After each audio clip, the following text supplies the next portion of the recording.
पश्चिम बंगाल के कोलकाता के RJ medical college में एक लेडी जूनियर डॉक्टर के साथ पहले रेप किया जाता है और फिर उसे बेरहमी से मौत के घाट उतार दिया जाता है। घटना को 10 दिन बीत चुके हैं। पश्चिम बंगाल पुलिस के बाद मामले की जांच अब सीबीआई भी कर रही है। एक आरोपी को पकड़ा जा चुका है और कॉलेज के पूर्व प्रिंसिपल से पूछताछ की जा रही है। लेकिन इसी बीच मृतका के पिता का एक बड़ा बयान सामने आया है। उन्होंने कहा है कि अब उन्हें सीएम ममता बनर्जी पर भरोसा नहीं है। जूनियर डॉक्टर के पिता का कहना है कि इस मामले में पूरा विभाग शामिल है। इनके साथ ही उन्होंने ममता बनर्जी को लेकर बड़ा बयान दिया है। जूनियर डॉक्टर के पिता ने कहा कि उन्हें अभी तक कोई रिजल्ट नहीं मिला है। जो इंक्वायरी चल रही है उसका भी अब तक कोई नतीजा नहीं निकला। उम्मीद के अलावा वो कर भी क्या सकते हैं, विभाग या कॉलेज से उन्हें किसी ने भी साथ नहीं दिया। उन्होंने कहा कि हम शुरुआत से ही कह रहे हैं कि दिक्कत यह है कि पूरा विभाग इसमें एक साथ मिला हुआ है। हमारी बेटी का शव पहले जला दिया गया, जबकि शमशान घाट पर 300 और भी थे।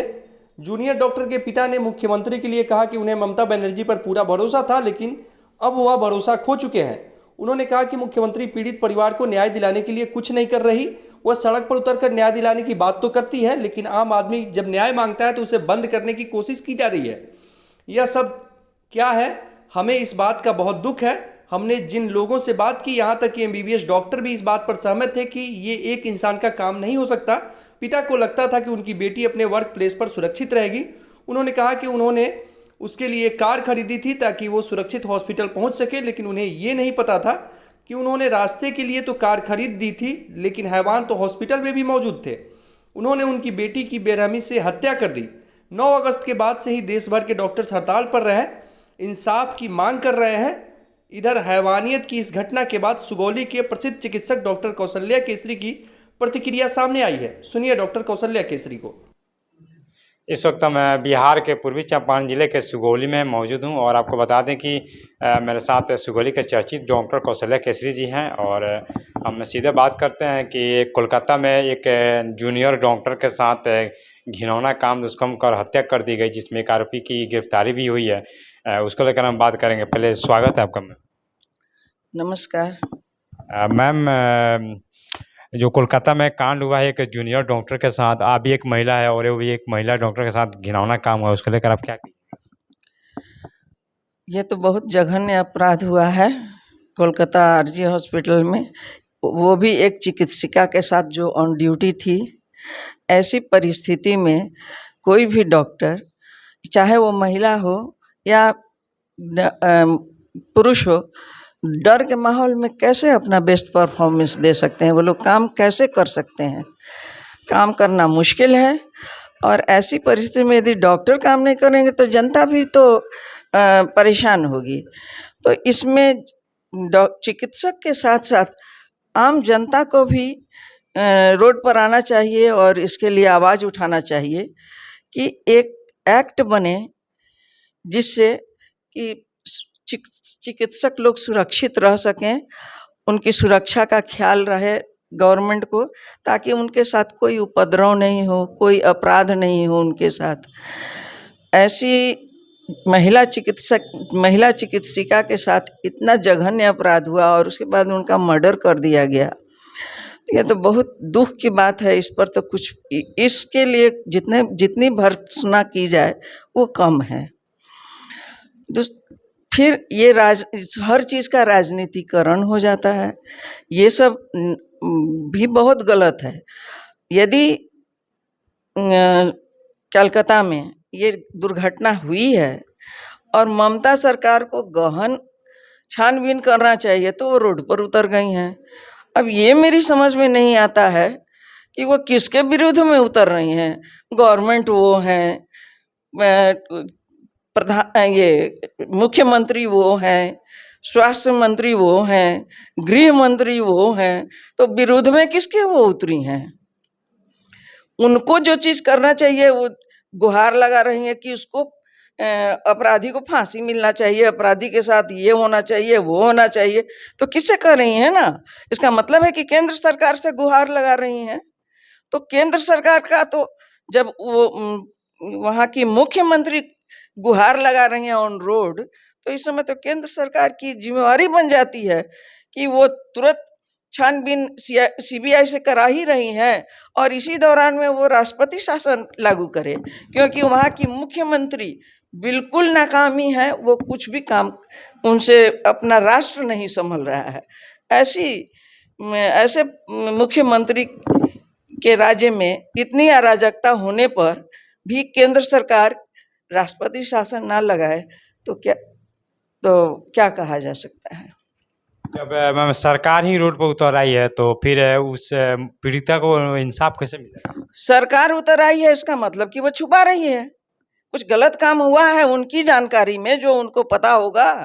और पुलिस भी, चूंकि सरकार उस रोड पर आई है तो पुलिस भी तो उसके पीछे होगी, तो पुलिस भी अपराधी है। दूसरी चीज, न्यूज में हम लोग देख रहे हैं कि संजय रॉय जो है अपराधी अकेला मिला है। ऐसा संभव नहीं है, ये जघन्य काम एक आदमी किया होगा, इसके साथ कुछ और लोग होंगे और वो लोग सम्मिलित हैं तो उनका भी तो पता चलना चाहिए कि और कौन थे। और यदि संजय रॉय कुछ भी बताना नहीं चाहता है तो उसका तो साइकोलॉजिकल मेंटल टेस्ट हो रहा है, लेकिन नार्को टेस्ट भी होता तो वो अपना उगल देता ताकि पता चले। मेरी तरफ से तो ऐसे अपराधियों को जघन्य काम के लिए फांसी की सजा होनी चाहिए। और सरकार से, केंद्र सरकार से निवेदन है कि ऐसी परिस्थिति, इससे और कैसी भीषण परिस्थिति का इंतजार हो रहा है कि राष्ट्रपति शासन लागू हो। ऐसे घिनौने काम जब किए जाते हैं किसी भी राज्य में, किसी भी देश में, तो सरकार क्यों बचाती है? क्योंकि सरकार में बहुत सारे लोग हैं, बहुत सारे स्टेट्स में इस तरह के जघन्य अपराध हुए हैं और हर स्टेट्स में कुछ पार्टी की ही सरकार होती है और उनको चुनने वाले, उन वैसे नेता लोग को चुनने वाले कौन होते हैं? जनता होती है। जनता यदि सही नेता का चुनाव नहीं करेगी, पैसा, ताकत इस सब के बहकावे में आएगी, तो जो खुद ईमानदारी से नहीं चुन सकती है नेता, वो नेता से कौन सी ईमानदारी का आशा करेगी। इसलिए इसमें जनता को भी एकदम एक्टिव होना होगा हर चुनाव के लिए कि अच्छे नेता का चुनाव करें, चाहे उसके पास पैसा हो या ना हो, अमीर हो या ना हो, लेकिन यदि ईमानदार है तो उसे चुनें। डॉक्टर जी लोग रोड पर उतर आए हैं और मरीजों के इलाज करने की वजह रोड पर चले आए हैं, तो कब तक रोड पर ही रहेंगे? अब तो इसमें मैं बहुत पूर्ण रूपेण कुछ कह नहीं सकती, क्योंकि धीरे धीरे ये आंदोलन बढ़ता जा रहा है, हर जगह छोटी छोटी जगहों में भी अब होने जा रहा है। तो जब तक पीड़िता को न्याय नहीं मिलेगा ये तो चलता ही रहेगा। ये मरीजों तो मरते रहेंगे, उसका जिम्मेदार तो मैंने पहले ही कहा है कि इसका असर जनता पर होगा, तो जनता की जिम्मेवारी बनती है कि पूर्ण वो लोग भी रोड पर आए इसके विरोध में। डॉक्टर तो आ ही रहे हैं लेकिन वो लोग भी विरोध में आए। डॉक्टर के साथ साथ अगर लोग भी विरोध में आ रहे हैं तो लोगों को परेशानी हो रही है, लोग अगर मरीज बन जा रहे हैं, तबीयत खराब हो जा रही है, तो फिर डॉक्टर इलाज कैसे करेंगे? ऐसे में कुछ इमरजेंसी केसेस होते ही हैं, कितना भी हॉस्पिटल बंद रहता है या फिर कोई आंदोलन स्थिति में हॉस्पिटल में इमरजेंसी में जा सकते हैं लोग, लेकिन फिर तो चिकित्सक ही करेंगे। तो चिकित्सकों के प्रति संवेदना, सहानुभूति तो सबको रखना होगा। ऐसे डॉक्टर का घिनौना काम है, इस डॉक्टर के साथ एक हुई है, एक महिला के साथ हुई है। क्या लगता है आपको कि ऐसा होना चाहिए था? ऐसा बिल्कुल नहीं होना चाहिए था, मगर हुआ तो क्यों हुआ इसका छानबीन होना जरूरी है। छानबीन हो रहा है, लेकिन जो इमीडिएट होना चाहिए था काम, उस पर लिपापोती कर दिया गया, उसको डिस्टर्ब कर दिया गया, तोड़फोड़ कर दिया गया। आखिर कहाँ से 5000 लोग चले आए? ममता जी कहती हैं कि वो विरोधी थे, उसमें उन्होंने बीजेपी का झंडा देखा, दूसरे का झंडा देखा, ठीक है वो कह रही हैं, लेकिन सवाल ये उठ रहा है कि जब उसमें बीजेपी का झंडा दिखा या किसी और का झंडा दिखा तो पुलिस क्या कर रही थी? पुलिस को रोकना चाहिए था ना। तो ऐसा कुछ तो नहीं हुआ। और ये कह रही हैं तो इनके स्टेट में ऐसा कैसे हो सकता है कि 5000 विरोधी लोग चले आएंगे? इन्हीं हो सकता है कि इन्हीं के पार्टी के लोग हों, कौन जानता है, क्योंकि हुआ तो है उसी स्टेट में, छुपाया जा रहा है उन्हीं के द्वारा, लोगों के द्वारा। तो अब सुनने न्यूज़ में तो संजय घोष को दिया है कि वो पुलिस बैरक में रहता था। अब बताइए, जहां अपराधी पुलिस बैरक में रह रहा था तो उसको क्या कहा जा सकता है? जो दोषी है, जो आरोपी है, मांगे क्या है? आखिरी सवाल। देखिए, हम तो इस अपराध के विरुद्ध में बलात्कार और बलात्कार करके मर्डर कर देने वाले वाकया के विरुद्ध में मेरा एक ही प्रावधान, एक ही मांग है कि ऐसे लोग, ऐसे अपराधियों को फांसी दिया जाए। कोई रिजल्ट नहीं मिला है अभी तक। इसकी जो इंक्वायरी चल रहा है इसका कोई रिजल्ट नहीं अभी तक मिला है। इसके लिए आशा करने के बाद हम क्या कर सकते हैं? संदीप घोष, हाँ, पहले ही दिन आप उनसे मिले थे, जिस दिन नहीं हमसे बात नहीं हुआ, उसके कोई बात नहीं। वो ना, उन्होंने जरूरत पड़ा कोई सिग्नेचर विग्नेचर का, उन्होंने बोला हम उनको हमारा ऑफिस में आने के लिए बोलो। उनका रवैया कैसे था घटना वाले दिन? एकदम हम लोग का डिपार्टमेंट का कोई नहीं और कॉलेज का कोई हमारा साथ कोऑपरेट नहीं किया। पहले से तो हम ये बोल रहा है, यही तो दिक्कत है हम लोगों का, जो डिपार्टमेंट पूरा इसलिए इन्वॉल्व है इसमें। अब क्या ऐसा हुआ था कभी कि आपकी बेटी ने कॉल करके बताया हो कि अस्पताल में कुछ ऐसी गतिविधियां हो रही है या कुछ ऐसा बात? नहीं, वो ये सब नहीं बोलते थे। वो बापी को कोई टेंशन आए, बापी माँ को कोई टेंशन आए, ये सब बात घर में कभी नहीं बोलते थे। आप लोग इनसाइडर की बात कर रहे हैं, वो किसके ऊपर आप लोगों का शक है? पर्सनली तो कोई डिपार्टमेंट पूरा कोई ना कोई है, डिपार्टमेंट का कोई ना कोई इसका साथ इन्वॉल्व है। प्रिंसिपल की भूमिका को लेकर क्या बोलेंगे इस केस? प्रिंसिपल तो हम तो क्या बोला, हम उसको जरूरत पड़ा उन्होंने बोलता है उसको हम लोग हमारा ऑफिस में बुलाओ, हम नहीं जा सकते। बाद में उन्होंने आया था लेकिन हम लोगों से बात नहीं किया। और सीपी? सीपी थोड़ा हमको क्या बोले, मलहम लगाना जो है ना, वैसे ही कर रहा था।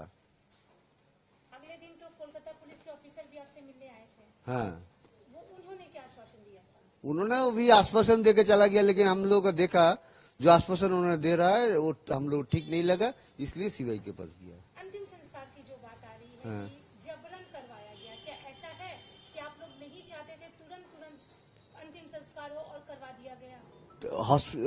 जो क्रिमिनेशन घाट का बारे में बोलता है, श्मशान घाट के बारे में, उधर 3 बॉडी पड़ा हुआ था, लेकिन उसका पहले ही हमारा लड़की का बॉडी जला दिया गया। क्यों, क्या वजह थी ऐसी? आप लोगों ने मना नहीं किया? आप लोग भी तो थे वहाँ पे। नहीं, इसमें तो क्या, उस टाइम में तो हम लोग तो क्या बोले, हम लोग तो पूरा चूर चूर हो गया। हम उसके लिए तो मेरा क्या बोलेंगे उसको। 3 बॉडी में से पहले आपकी बेटी की बॉडी जलाया गया। किसने फोर्स किया था ये? क्योंकि उस समय निर्मल जो टीएमसी के यहाँ के विधायक है वो भी थे साथ में। वो तो पहले से ही मेरा साथ में था, वो जो क्या बोले दोस्त समान ही है। उन्होंने भी नहीं बोला कि नहीं जांच आगे हो जाए उसके बाद अंतिम संस्कार? नहीं, सब लोग ही हम लोग को मलहम लगाने का जल्दीबाजी में मलहम लगाने के लिए जल्दीबाजी था। अभी अगर ओवरऑल आप देखेंगे, जिस तरह से इंक्वायरी चल रही है, जिस तरह से प्रोटेस्ट चल रहा है, जिस तरह से सीएम का जो भी बयान आ रहा है, इन सब को लेकर आप क्या बोलेंगे? सीएम अपने रास्ते में नाम उतार के जस्टिस मांगता है, फिर जो जनरल पब्लिक है उसमें जब जस्टिस मांगता है उसको बंद करने के लिए कोशिश कर रहे हैं। क्या इसकी सब क्या बात है? हम लोग तो इसके लिए बहुत दुख आ गया। सीएम की भूमिका से आप नाखुश हैं? अभी तो नाखुशी है। एक और बात, जैसे बोला जा रहा था कि राज्य सरकार की तरफ से कंपनसेशन देने की बात आ रही थी। हाँ, बात वो बोला है। हम लोग पहले से उन्होंने जब पहला बोला हम ना कर दिया है। हम नहीं इसको तो नहीं बोला है उन्होंने। हम तो जब कंपनसेशन के बारे में बोला है, हम लोग दोषी का सजा मिलने के बाद जाएंगे आपका पास और कंपनसेशन के बारे में उस टाइम में बात होगा।